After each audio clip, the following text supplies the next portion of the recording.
اعوذ باللہ من الشیطان الرجیم بسم اللہ الرحمن الرحیم۔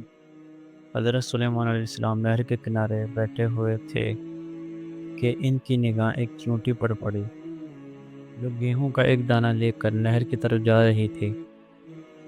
حضرت سلیمان علیہ السلام اس کو بہت غور سے دیکھنے لگے۔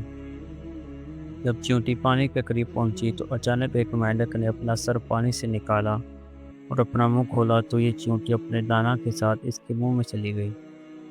مینڈک پانی میں داخل ہو گیا اور پانی میں ہی بہت دیر تک رہا۔ سلیمان علیہ السلام اس کو بہت غور سے دیکھتے رہے۔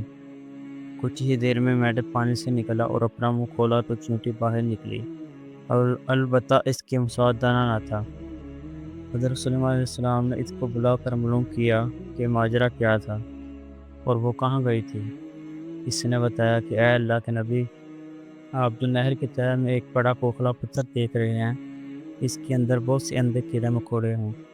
اللہ تعالیٰ نے ان کو وہاں پر پیدا کیا ہے، وہ وہاں سے روزی تلاش کرنے کے لیے نہیں نکل سکتے۔ اللہ تعالیٰ نے مجھے اس کی روزی کا وکیل بنایا ہے، میں اس کی روزی کو اٹھا کے لے جاتی ہوں، اور اللہ نے اس مینڈک کو میرے لیے مسخر کیا ہے تاکہ وہ مجھے لے جائے۔ اس کے منہ میں ہونے کی وجہ سے پانی مجھے نقصان نہیں پہنچاتا۔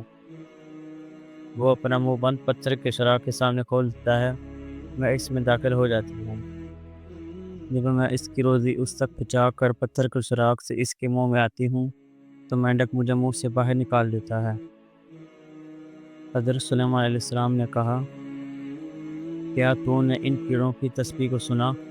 چیونٹی نے بتایا، وہ سب کہتے ہیں، ہے وہ ذات جو مجھے اس گہرے پانی میں بھی نہیں بولتا۔ ماشاء اللہ، جزاک اللہ۔ ناظرین، امید کرتا ہوں آپ کو اچھی لگی ہوگی ویڈیو۔